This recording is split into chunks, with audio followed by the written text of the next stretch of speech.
These just seem like straight up college kids or whatever.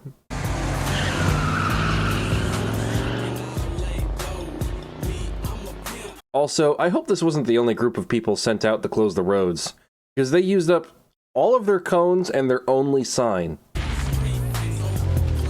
Interesting choice of BMW, that's all I've got to say about that. This is the same truck. Where'd they get the extra sign and cones? Did the song just fart to censor itself? I'ma be with David Banner, a thug with bad table manners. You find a fourth or you don't race. How about that, huh? What's wrong with not having a fourth? I mean, sure, the pot is smaller, but in all honesty, in real life, a race is usually between two cars, unless if you have some wide-ass highways. The interesting thing about that is the original Fast and the Furious movie was inspired by the fact that I think it was the director, Rob Cohen, had witnessed a street race, and it was between, I think it was between three cars. But he thought, all right, let's raise the stakes for the movie and have four cars. So having a three-car race would have been not difficult to believe, but, you know, it's the Fast and the Furious. It's all about having four cars in a single street race. We should find two, so we don't have to roll with skirt here. Un carro rosita. Idiota. This dialogue smells like Parmesan. Also, why is Brian just not there? Nitrous and a sound system. That's like getting Usain Bolt to do a 100-meter sprint, but wrapped in a weighted blanket. You got 4 minutes, man. The race starts in 4 minutes. Arbitrary deadlines. Painting the streets. Again, it just seems kind of pointless. That's odd. Craig's GTR definitely had aftermarket pedals, but these interior shots must be from one of the copy cars. What do you say we kick it a nickel? Espérate, Cano. Nobody said nothing about racing the stakes. We don't even know what the original buy-in is, but I feel like he gets raised to something insane. 35 large. 35 large, huh? 35 large. As in 35 grand, right? Like, is that the pot or is that the buy-in? Because that's a ton of money either way. In the last film, the buy-in was $2,000. This is fucking nuts. That's a lot of cash. I mean, what was the buy-in before? And how can these fools afford it? Also, what's with these guys' names? Dude in the Supra is called Slapjack, and the sex offender's name is Orange Julius, which sounds like a drink or a kind of chicken you'd order at a Chinese restaurant. I can't quite place the sound of Slapjack's Supra. It doesn't sound like any normal single-turbo Supra to me. I don't know what twin-turbo Supras really sound like either. I feel like they don't quite sound like this, so I'm not entirely sure that this is even sourced from a Supra. But it reminds me of the way the Supra sounds in Most Wanted 2005, but that's a video game. And again, no idea where those sounds are sourced. If any of you guys are more knowledgeable on 2JZs, Supras, and all that good stuff, just let me know in the comments below. I'm just kind of curious.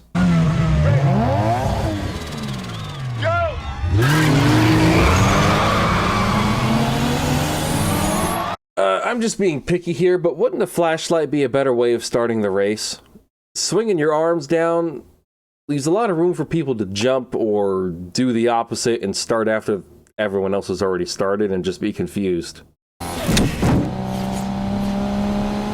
Brian's gauge cluster switches back and forth between the black Nismo design and the stock 180km GTR design, the V-Spec or something, I'm not sure.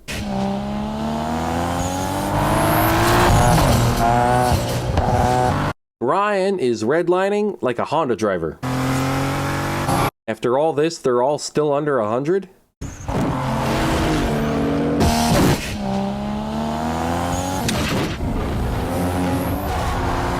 I like how upshifting feels like it's almost optional, and that they do it like it's when it's strategically beneficial or something. Like they're holding it at red line, and then they're like, I'm not being fast enough. I need to fix that. Like, well, duh. Shift. Why does shifting have to be a thing you have to do when it is only dramatically appropriate, theatrically appropriate. Like, Brian is just like, hold on, I'm in second? Well, let's short shift this bitch into first.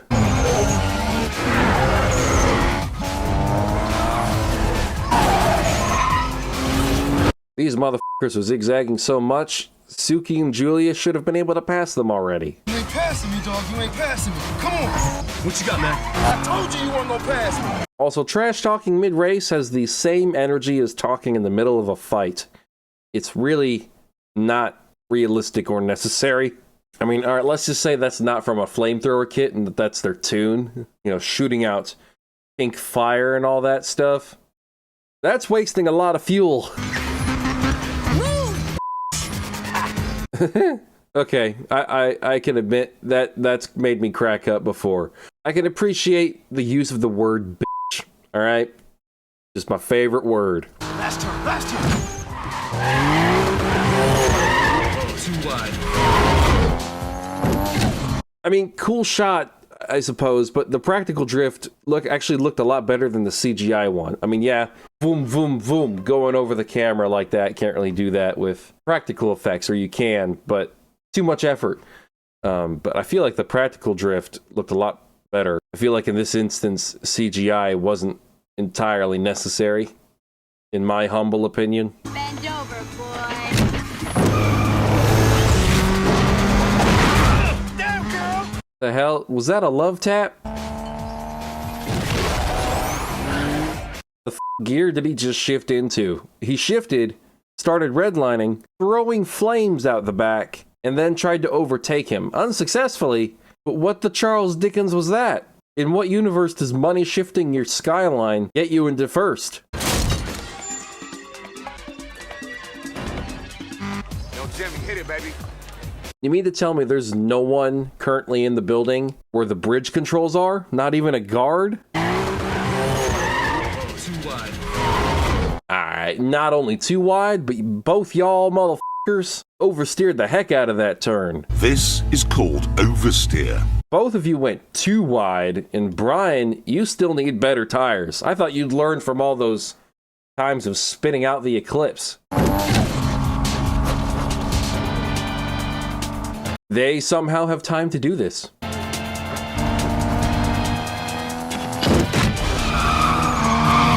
Okay, like seriously, I mean, there might be some logic here, but shifting is more powerful than nitrous in this movie, which is a little weird.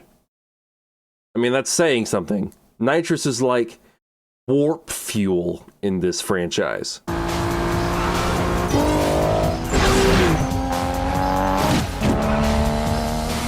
Okay, in this shot, you can clearly tell they're going like 30 miles an hour.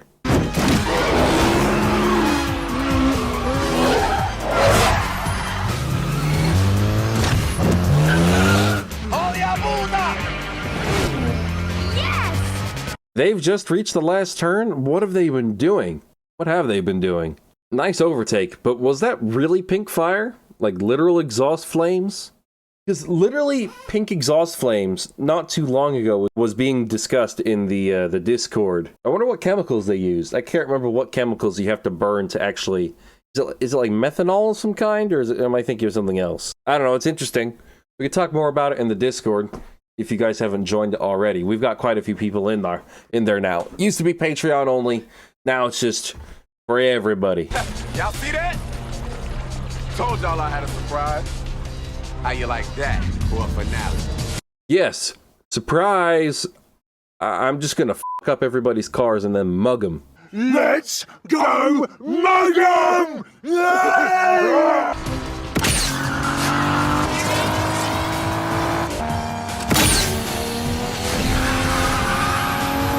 I don't know whether to commend these guys for committing to this or calling them straight stupid.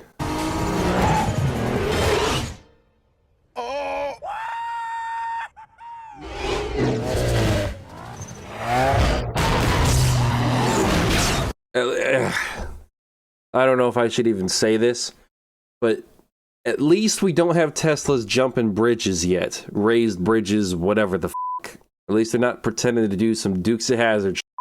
Also, is that literally a barbed wire license plate frame you can buy at O'Reilly's? Apparently, they actually jumped the skyline, well, a skyline, and lifted the car into the air to get the underbody shot. But I don't know to what extent how practical the jump was. Because I'm told the car was damaged, so it was practical enough to damage the skyline. But I don't fully understand how practical it actually was. I know they got the car from the UK. I think they got it from Middlehurst, if I remember correctly. Well, gotta give it to him. Orange Julius is a sensible sex offender. I need to stop making these jokes. If that feels weird.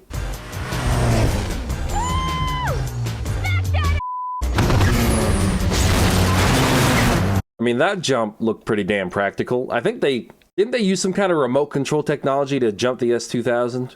I'm pretty sure that's what they did. Also, really? You couldn't think of anything else to say?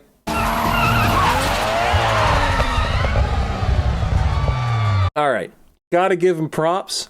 Brian, Paul, Paul actually did that slide, which allowed for them to have that really badass take, him sliding into frame. So props to him, even though it probably made some execs and insurance agents pretty damn nervous at the time.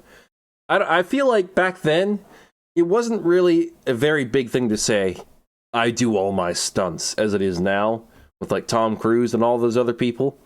But it's a cool shot. How's that thing f***ing running?